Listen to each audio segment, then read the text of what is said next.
which team do you believe is the most attractive head coaching destination? What team right now that has a head coaching vacancy or that will have one soon, do you think head coaches or coaches should be looking to become the coach of that team? I mean, I'll just name you some off the bat. Falcons have an opening. The Texans probably are going to have an opening. The Jets are probably going to have an opening. The Chargers as well. And the Lions. I mean, which team do you think is the most attractive destination? Well, we spoke about this a little bit the other day, and the first team that I want to say is the Houston Texans, just because anytime a quarterback like Deshaun Watson is available to coach, you have to be wanting to jump at that opportunity. But when you look further into it, the fact that they've given up so much draft capital in the past few years and given up great players for less than their worth, it's really hurt them. Their cap is not in a great situation. So as much as I want to say them because of Deshaun Watson, I just can't lean towards that. The team that I would say would be the Los Angeles Chargers. You have Justin Herbert, who's having one of, if not the greatest season of all time for a quarterback in the National Football League history, and he's only going to get better, you'd have to imagine. And then you have a lot of talent on this roster. It starts with the wide receiving core, who Keenan Allen and Mike Williams are both painfully underrated. Then you have Hunter Henry. He's going to be due for a contract this offseason, but I'm sure they'll pay him.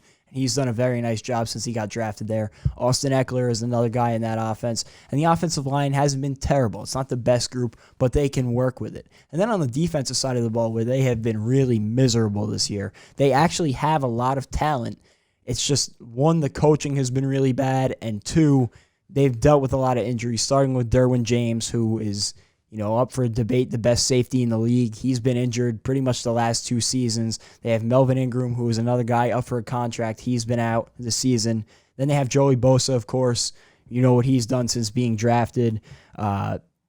Kenneth Murray is another guy they drafted in the first round last year, has a lot of potential, not having the best season. Denzel Perryman is a big piece of that defense. So they have the guys on defense to have a good unit. They're just not coached well, and it shows. It's very obvious. Then going into this offseason, they have the 8th most cap room, and they also have the 6th best draft capital. So they got the whole package. They got the quarterback figured out. They have the talent to work with. They have the money this offseason and the draft capital. So I don't see how you could pass up on that destination.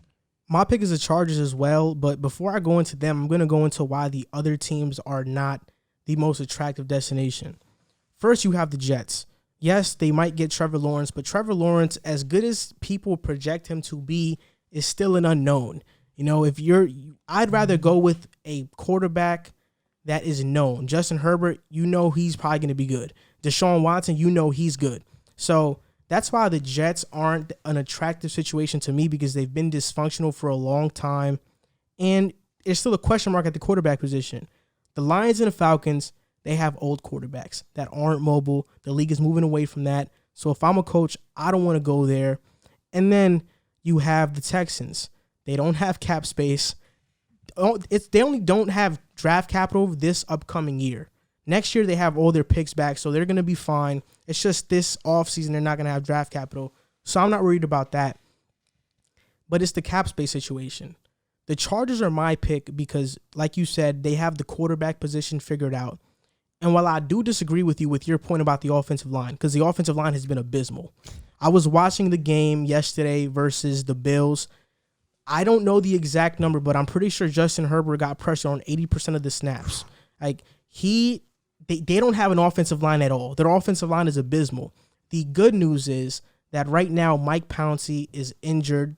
It's not good that he's injured, but when he comes back, they'll be good. Brian Bulaga has been out. Yeah. So when you have the trio of Bulaga, Try Turner, and Mike Pouncey, that offensive line is going to be better. They need to draft a left tackle. If they get a high enough pick, maybe they can get Penny Sewell from Oregon, Justin Herbert's former teammate. But yeah, their offensive line has been abysmal. They have to fix that.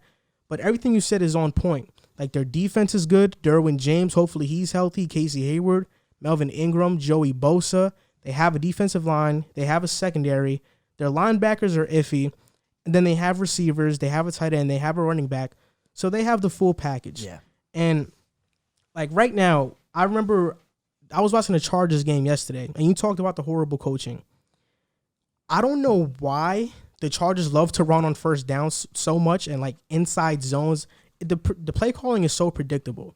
But what really worried me was a play I saw late in the game where Justin Herbert completed a Hail Mary, and instead of passing it on 1st and goal with about less than a minute left, they run the ball. And then later on in that basically play sequence, or like in the next 2 plays, they go for a QB sneak, and the protection is going in a pass pro. So the coaching, play calling has been horrible. I think they are the most attractive head coaching destination, but this is going to be a hot take. I don't think the coach should be Eric Bieniemy. Really? No, I don't think they should go with an offensive coach. I think they should go with that's fair. They should go with the defensive coach, because that's been their problem. And also, I think offensive head coaches are kind of overrated. Everybody loves to talk about Andy Reid's coaching tree, but it's kind of an overrated coaching tree. If I'm being honest, like outside of Doug Peterson, nobody has really succeeded who's been an OC for Andy Reid. You look at Matt Nagy is one of them, right? Matt Nagy is one of them. Pat Shurmur, Brad Childress. The Andy Reid successful coaches, the coaches that have been successful from Andy Reid's coaching tree have been John Harbaugh, special teams coordinator, Ron Rivera, defensive coordinator, and Sean McDermott, defensive coordinator. The only one who's been successful has been Doug Peterson, and right now he's having problems in Philadelphia. So do I trust Eric Bieniemy, who so far all we know is that he can coach extraordinary talent really well, to go to the Chargers? My guy is Robert Saleh. I like his energy. I like his passion. I think he should be the next head coach for the Chargers, Robert Saleh.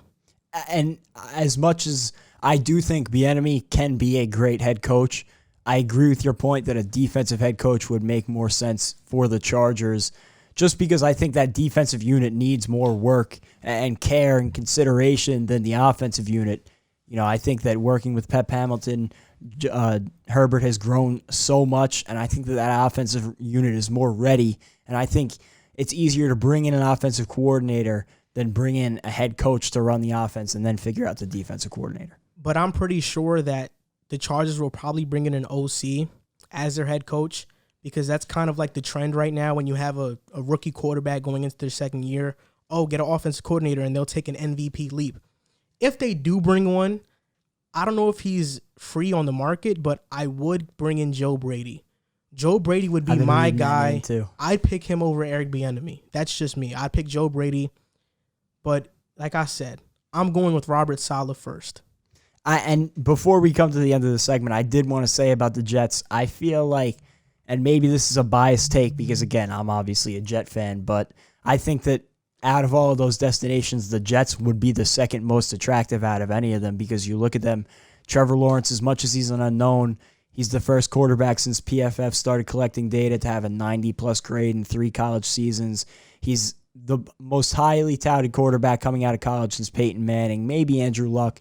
But the fact of the matter is anybody would salivate over having that talent at quarterback. And then on top of that, they have $80 million in cap space this offseason. They have the number 1 draft capital this year, and I'm not sure about next year, but I'm sure they'll be at least up there on that list next year with a couple of the moves they've made to pick up some picks. And they have some talent on the roster too. I know it hasn't shown this year. They've been miserable, but I think a lot of that has to do with the coaching, and I think there are some gems on that roster that may not be playing up to their potential, but I don't think that this is an unsalvageable roster. I think there are pieces to build around in there, but obviously behind the Chargers, I think that the Jets would be the second most attractive destination. Hey, what's up, guys? You just finished watching a clip of the Pick a Side podcast. My name is Joel Moran. My name is Jack Barteck. My name is River Brown. And we are your hosts for this podcast. We want to thank you guys for watching the clip. Like, subscribe, and comment, and share if you would care to, because it helps us grow. We're trying to make this a full-time thing. Thank you guys for watching. Thank you guys for supporting, and see you next time.